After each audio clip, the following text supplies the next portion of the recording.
नमस्ते। इस खास एनालिसिस में आपका स्वागत है। आज हम भारतीय रेलवे के एक बहुत ही जरूरी लेकिन अक्सर उलझाने वाले विषय पर बात करने वाले हैं, सीनियरिटी रूल्स यानी वरिष्ठता के नियम।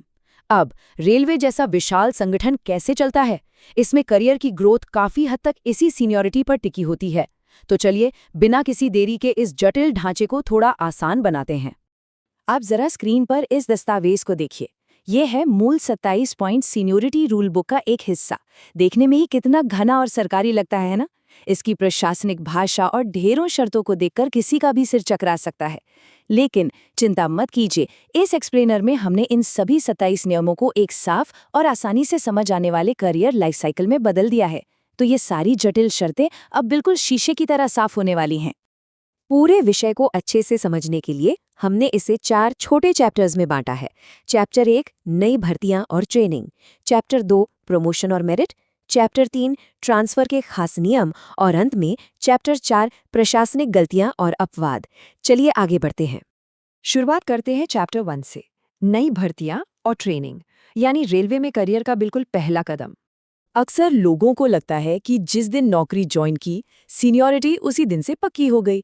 लेकिन नहीं, ऐसा नहीं है। ये ट्रेनिंग के दौरान आपकी मेरिट पर बहुत ज़्यादा निर्भर करती है। नियम 1 के मुताबिक जो लोग ट्रेनिंग के बाद वाली परीक्षा को पहले ही अटेम्प्ट में पास कर लेते हैं, वो हमेशा उन लोगों से सीनियर रहेंगे जो उसे दूसरे अटेम्प्ट में पास करते हैं।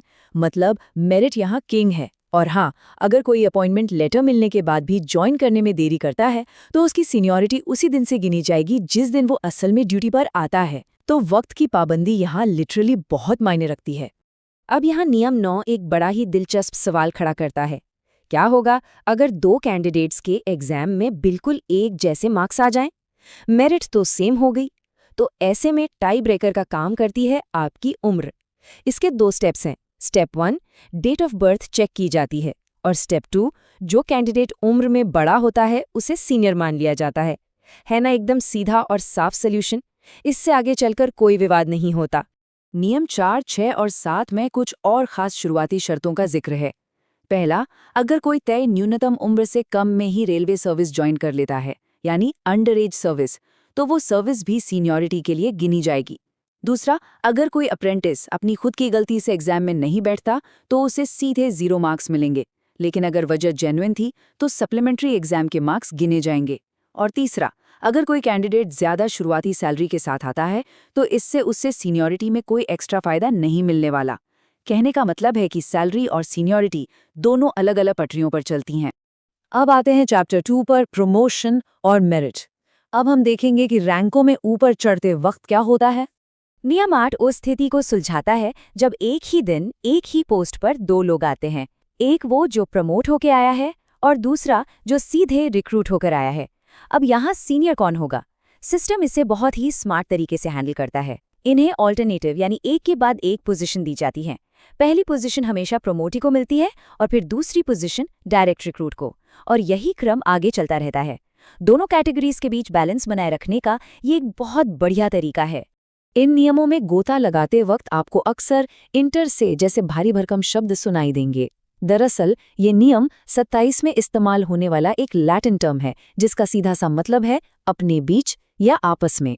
रेलवे में जब एक ही डिपार्टमेंटल ग्रुप के कर्मचारियों की आपस में सीनियरिटी तय करने की बात आती है तब इसका इस्तेमाल होता है। इसे समझना इसलिए भी जरूरी है क्योंकि कई नियम इसी इंटर से सीनियरिटी को बनाए रखने के इर्द गिर्द घूमते हैं। आगे देखिए, नियम 19, 20 और 21 बताते हैं कि आपके फैसले कैसे आपकी सीनियरिटी को हमेशा के लिए बदल सकते हैं। अगर किसी ऊंची पोस्ट के लिए डिपार्टमेंटल एग्जाम पास करना जरूरी है तो जो इसे पहले पास करेगा वो बाद में पास करने वाले से सीनियर होगा। सिंपल। नॉन सिलेक्शन पोस्ट्स के मामले में प्रमोशन सीनियरिटी और काम के लिए आपकी सूटेबिलिटी पर निर्भर करता है। लेकिन सबसे दिलचस्प है तीसरा पॉइंट। मान लीजिए एक सीनियर कर्मचारी प्रमोशन लेने से मना कर देता है, तो जानते हैं क्या होगा? वो उन जूनियर कर्मचारियों से हमेशा के लिए अपनी सीनियरिटी खो देगा जो उस ऑफर को मानकर प्रमोट हो जाते हैं। मतलब यहाँ सही मौके को हाथ से जाने देना बहुत भारी पड़ सकता है। चलिए अब बढ़ते हैं चैप्टर 3 की तरफ, ट्रांसफर के खास नियम। जगह बदलने पर सीनियरिटी का क्या होता है? नियम 14 और 17 के बीच का ये फर्क तो हर रेलवे कर्मचारी को पता होना ही चाहिए। अगर ट्रांसफर आपके खुद के अनुरोध यानी ओन रिक्वेस्ट पर हो रहा है, तो नई जगह पर आपको सीनियरिटी लिस्ट में बिल्कुल नीचे डाल दिया जाएगा। आपकी पुरानी सीनियरिटी वहां किसी काम नहीं आएगी। लेकिन अगर यही ट्रांसफर प्रशासनिक हित में हो रहा है, यानी रेलवे को आपकी वहां जरूरत है, तब आप अपनी पूरी पुरानी सीनियरिटी अपने साथ नई जगह ले जाएंगे। तो अगली बार ट्रांसफर की अर्जी लगाने से पहले इस नियम को दिमाग में रखना बहुत जरूरी है। ट्रांसफर का एक और तरीका होता है म्यूचुअल एक्सचेंज, जो नियम 15 में आता है।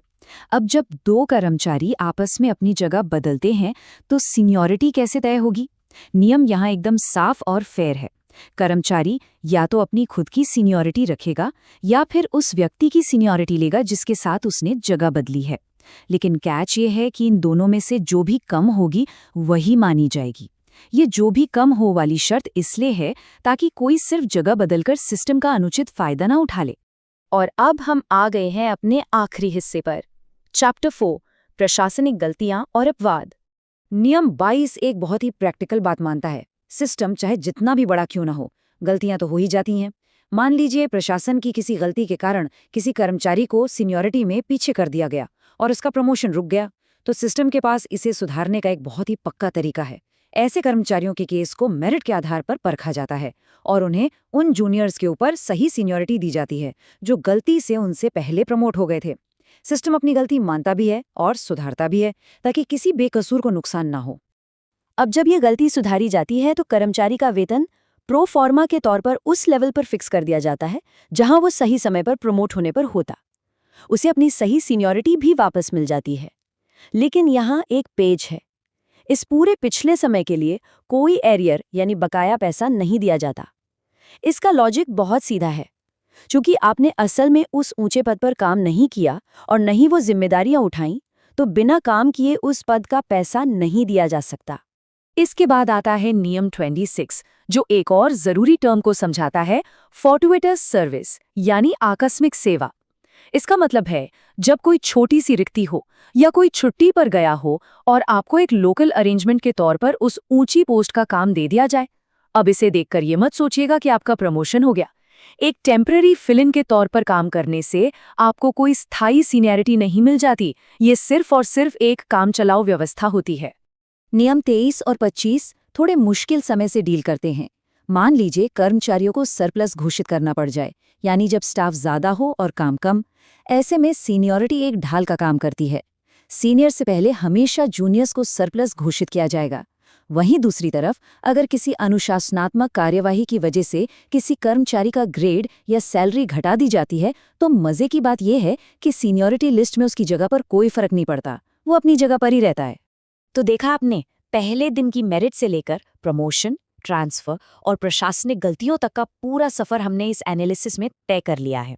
एक तरफ जहां आपकी मेरिट और परीक्षाएं आपकी जगह तय करते हैं, वहीं दूसरी तरफ उम्र और ट्रांसफर के कड़े नियम इस विशाल प्रशासनिक ढांचे को कंट्रोल में रखते हैं।